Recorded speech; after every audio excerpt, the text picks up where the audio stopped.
Hello बच्चों, let us read the question first. Distinguish between acquired and inherited traits by giving one example of each. Why are traits acquired during the lifetime of an individual not inherited? बहुत ज़्यादा important question है. Acquired and inherited traits के बीच में हम difference देखेंगे with the example. And जो भी traits हम एक्वायर करते हैं ड्यूरिंग द लाइफ टाइम, वो कभी भी हम इनहेरिट क्यों नहीं कर पाते. जैसे हमारे पेरेंट्स ने कुछ ऐसे बहुत अच्छे ट्रेट्स हैं जो एक्वायर किए हैं अपनी लाइफ टाइम में, बट वो हमारे अंदर नहीं आए. ऐसा क्यों होता है वो हम यहाँ पे जानेंगे. बहुत ही ज़्यादा इंटरेस्टिंग टॉपिक है ये. यहाँ पर जो की कॉन्सेप्ट हम यूज करेंगे वो करेंगे एक्वायर्ड एंड इनहेरिटेड ट्रेट्स का. एक्वायर्ड एंड इनहेरिटेड ट्रेट्स, इनको देखते हैं. सबसे पहले एक्वायर्ड ट्रेट्स क्या होता है. एक्वायर का मतलब क्या होता है, देखो गेन करना.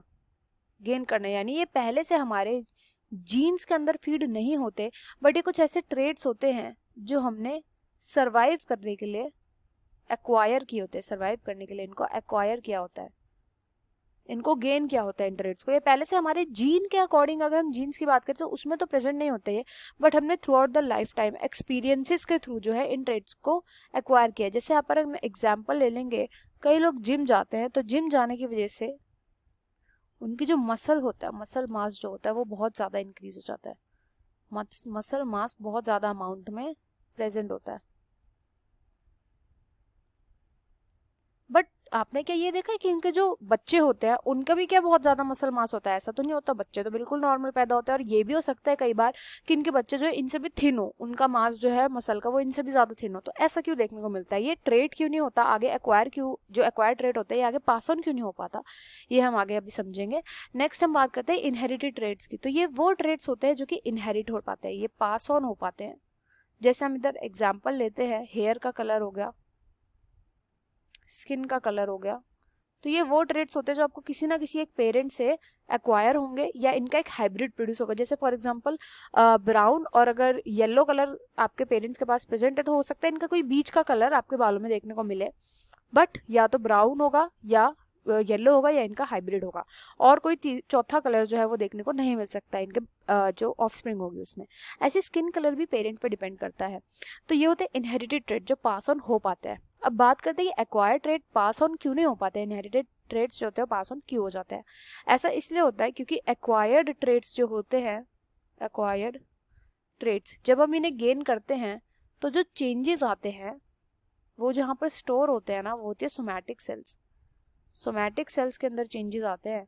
एंड क्योंकि सोमैटिक सेल्स कभी भी रिप्रोडक्शन में पार्ट नहीं लेती, रिप्रोडक्टिव सेल्स नहीं बनाती, इसलिए ये पास ऑन नहीं होते. वेयरएज इनहेरिटेड ट्रेट्स जो होते हैं, इनहेरिटेड जिनका नाम ही है इनहेरिटेड, मतलब ये इनहेरिट होंगे ही होंगे. इनहेरिटेड ट्रेट्स जो होते हैं इनके अंदर जो हमें चेंज देखने को मिलता है वो हमेशा जर्म सेल्स के अंदर देखने को मिलता है. जर्म सेल्स यानी कि कौन सी सेल्स होती हैं, ये जो रिप्रोडक्शन में जो गैमीट बनाने में हेल्प करती है. अगर आप ध्यान दें तो हर एक मेल फीमेल से गैमीट जो होता है वही आगे पास ऑन होता है. मतलब स्पर्म होगा, एग होगा, जब ये फ्यूज करेंगे इनके फ्यूजन से बनेगा जायगोट. सोमैटिक सेल तो कभी भी पार्ट ही नहीं लेती रिप्रोडक्शन में.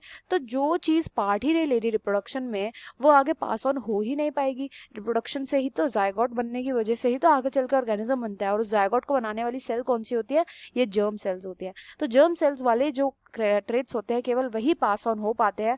वेयर एज जो एक्वायर्ड ट्रेट्स होते हैं वो क्योंकि सोमैटिक सेल्स के अंदर फीड होते हैं, इसलिए सोमैटिक सेल्स वाले ट्रेट्स आगे पास ऑन नहीं हो पाते हैं. यही रीजन है कि जो भी ट्रेट्स हम एक्वायर करते हैं लाइफ में, क्योंकि वो जो चेंजेस आ रहा है वो सोमैटिक सेल्स के अंदर आ रहा है और सोमैटिक सेल्स आगे पास ऑन नहीं होंगी आगे अपने ऑफस्प्रिंग को, इसलिए वो कभी इनहेरिट नहीं होते वो सभी के सभी ट्रेट्स.